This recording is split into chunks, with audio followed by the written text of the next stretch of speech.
Long, long time ago, when the postal system was modernized, the chronically overworked Postmaster General overlooked two tiny post offices, one tucked away in the rolling hills of Somersetshire, the other somewhere in London.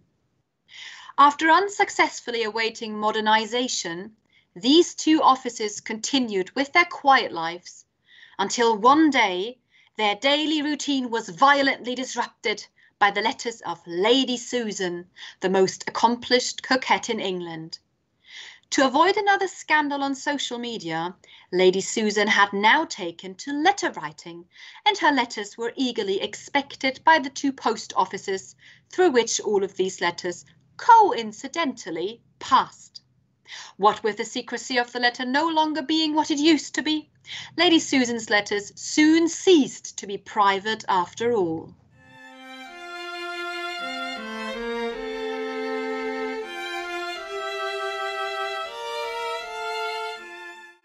Well, you just look at that, Patricia.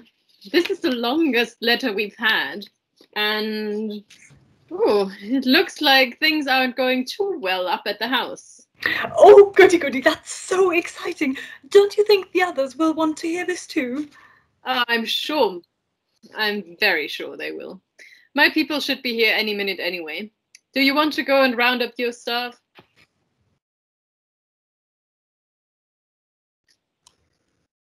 What have I gotten myself into?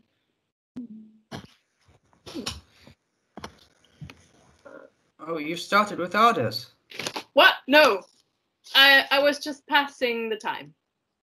You said we can't read the letters on our own, but have to wait for the others. Well, sorry, Cecily, what's going on? Isabella said to come quickly. She even turned on my computer for me, the dear girl. Is there some sort of crisis? Here we are. I told them, Cecily, that we have the longest letter yet. The longest letter? Is this the crisis? Yes, Jacob. Maybe you misunderstood, Isabella? So, everyone, we have a very long letter from Mrs. Vernon to her mother again. As this is a very, very long letter, I would ask you all to pare your interruptions down to the bare minimum you can bear. Right? Thank you. Then here we go. Little did I imagine, my dear mother, when I sent off my last letter, that the delightful perturbation of spirits I was then in would undergo so speedy, so melancholy a reverse. I never can sufficiently regret that I wrote to you at all. Yet who could have foreseen what has happened? My dear mother, every hope which made me so happy only 2 hours ago has vanished. The quarrel between Lady Susan and Reginald is made up, and we are all as we were before. One point only is gained. Sir James Martin is dismissed. What are we now to look forward to? I am indeed disappointed. Reginald was all but gone, but his horse was ordered. Oh, no but. Reginald was all but gone. His horse was ordered and all but brought to the door. Who would not have felt safe? For half an hour, I was in momentary expectation of his departure. After I had sent off my letter to you, I went to Mr. Vernon and sat with him in his room talking over the whole matter, and then determined to look for Frederica, whom I had not seen since breakfast. I met her on the stairs and saw that she was crying. My dear aunt, said she, he is going, Mr. de Courcy is going, and it is all my fault. I am afraid you will be very angry with me, but indeed I had no idea it would end so. My love, I replied, do not think it necessary to apologize to me on that account. I shall feel myself under an obligation to anyone who is the means of sending my brother home because, recollecting myself, I know my father wants very much to see him. But what is it you have done to occasion all this?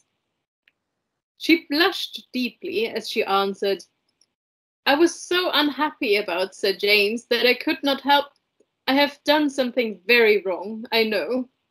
But you have not an idea of the misery I have been in. And Mamma had ordered me never to speak to you or my uncle about it, and you therefore spoke to my brother to engage his interference, said I, to save her the explanation. No, but I wrote to him.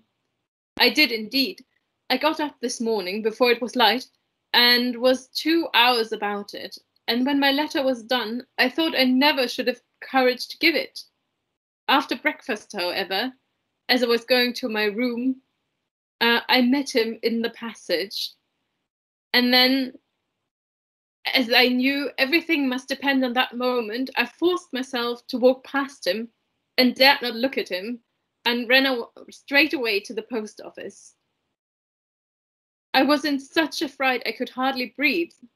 My dear aunt, you do not know how miserable I have been. Frederica, said I, you ought to have told me all of your distresses. You would have found in me a friend always ready to assist you. Do you think that your uncle or I should not have espoused your cause as warmly as my brother? Indeed, I did not doubt your kindness, said she, colouring again, but I thought Mr. de Courcy could do anything with my mother. But I was mistaken. They have had a dreadful quarrel about it, and he is going away. Mamma will never forgive me, and I shall be worse off than ever. No, you shall not, I replied.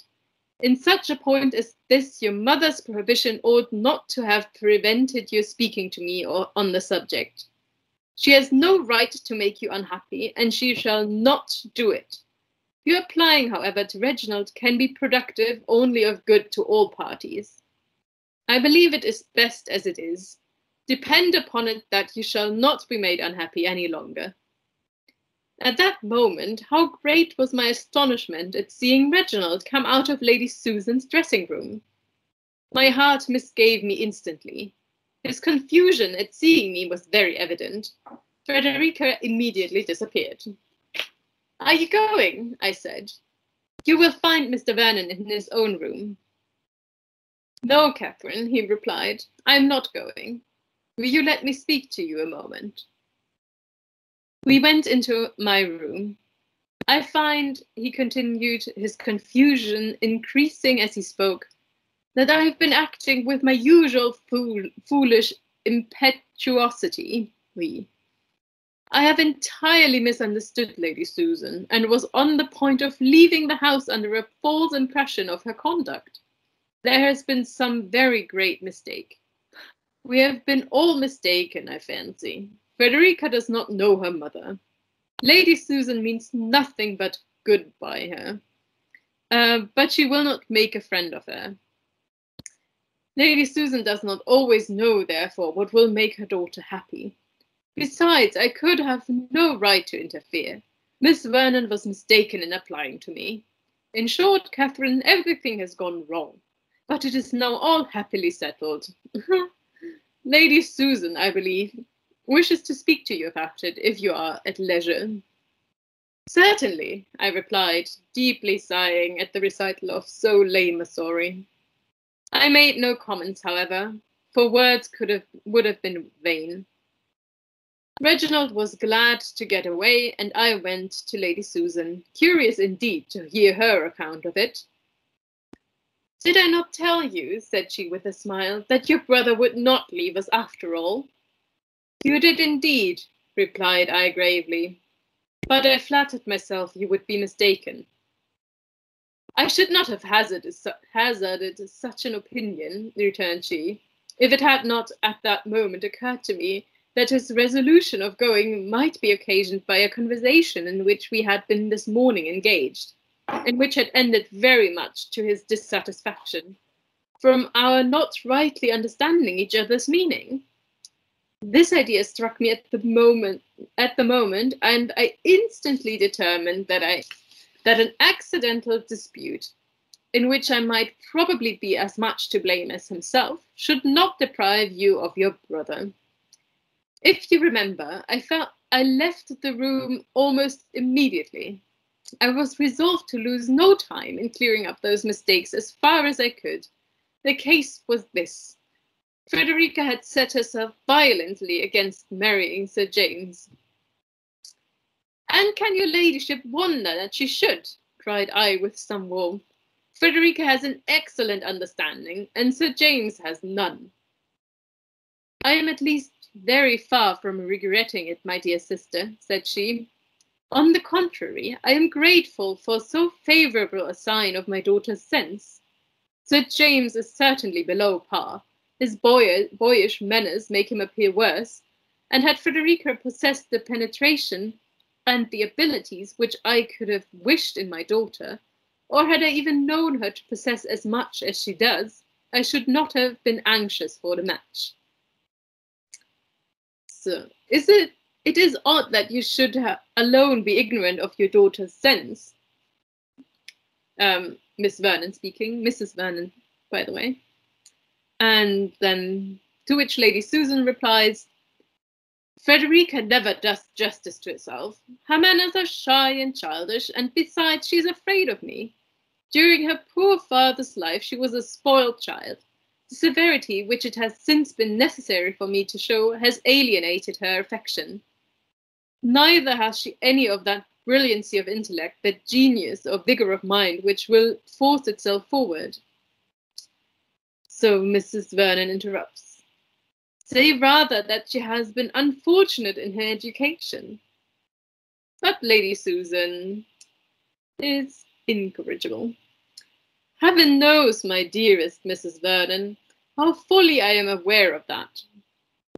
But I would wish to forget every circumstance that might throw blame on the memory of one whose name is sacred with me." Here she pretended to cry. I was out of patience with her. "But what," said I, "was your ladyship going to tell me about your disagreement with my brother?" "It originated in an action of my daughter's, which equally marks her want of judgment and the unfortunate dread of me I have been mentioning. She wrote to Mr. de Courcy." To which Mrs. Vernon replied, "I know she did. You had forbidden her speaking to Mr. Vernon or to me on the cause of her distress. What could she do, therefore, but apply to my brother?" "Good God!" she exclaimed, "what an opinion you must have of me! Can you possibly suppose that I was aware of her unhappiness? That it was my object to make my own child miserable, and that I had forbidden her speaking to you on the subject from a fear of your interrupting the diabolical scheme? Do you think me destitute of every honest, every natural feeling? Am I capable of consigning? Am I capable of consigning her to everlasting misery, whose welfare it is my first earthly duty to promote? The idea is horrible. What then was your intention when you insisted on her silence?" Mrs. Vernon. And then Lady Susan again. "Of what use, my dear sister, could be any application to you, however the affair might stand? Why should I subject you to entreaties which I refuse to attend to myself? Neither for your sake, nor for hers, nor for my own, could such a thing be desirable. When my own resolution was taken, I could not wish for the interference, however friendly, of another person. I was mistaken, it is true, but I believed myself right." "But what was this mistake to which your ladyship so often alludes?" This is Mrs. Vernon speaking again. "From whence arose so astonishing a misconception of your daughter's feelings? Did you not know that she disliked Sir James?" And she explains, "I knew that he was not absolutely the man she would have chosen, but I was persuaded that her objections to him did not arise from any perception of his deficiency. You must not question me, however, my dear sister, too minutely on this point," continued she, taking me affectionately by the hand. "I honestly own that there is something to conceal. Frederica makes me very unhappy. Her applying to Mr. de Courcy hurt me particularly." "What is it you mean to infer," said I, "by this appearance of mystery? If you think your daughter at all attached to Reginald, her objecting to Sir James could not less deserve to be attended to than if the cause of her objecting had been a consciousness of his folly. And why should your ladyship, at any rate, quarrel with my brother for an interference which, you must know, it is not in his nature to refuse when urged in such a manner? And here goes Lady Susan again. His disposition, you know, is warm, and he came to expostulate with me. His compassion all alive for this ill-used girl, this heroine in distress.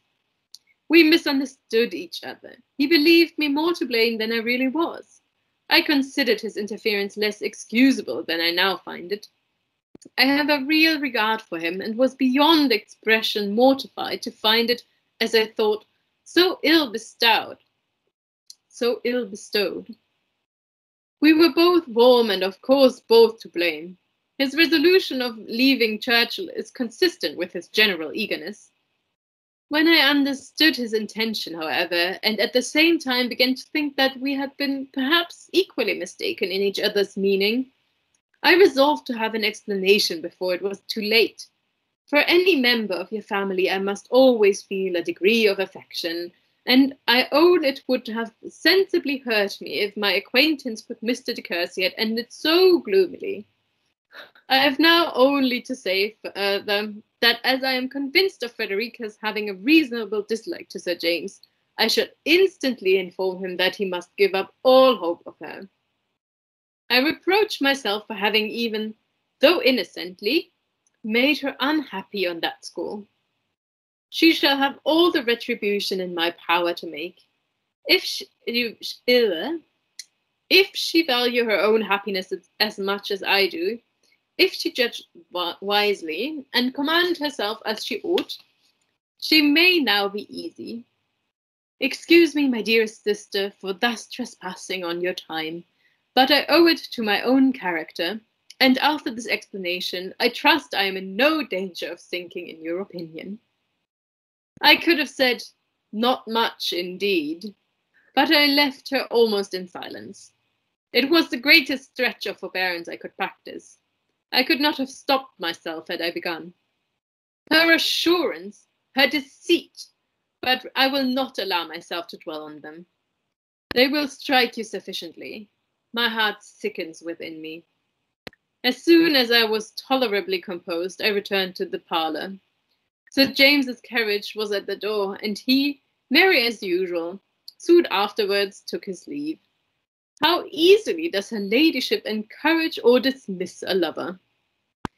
In spite of this release, Frederica still looks unhappy, still fearful, perhaps, of her mother's anger. And though dreading my brother's departure, jealous, it may be, of his staying. I see how closely she observes him and Lady Susan, poor girl. I have now no hope for her. There is not a chance of her affection being returned. He thinks very differently of her from what he used to do. He does her some justice, but his reconciliation with her mother precludes every dearer hope. Prepare, my dear mother, for the worst. The probability of their marrying is surely heightened. Ooh. He is more securely hers than ever. When that wretched event takes place, Frederica must belong wholly to us. I am thankful that my last letter will precede this by so little, as every moment that you can be saved from feeling a joy which leads only to disappointment is of consequence. Yours ever, Catherine Vernon. Oh, well, at least that odious Sir James character is gone. Why does Reginald let her do this to him? They cannot be in love, can they? I mean, he is, but she isn't. Is she? I'm not sure. Maybe she has just a weird way of showing her love. Love. Love got nothing to do with it. This is all about power and money. And what would you know about that? Marriage is about responsibility and not to be taken lightly.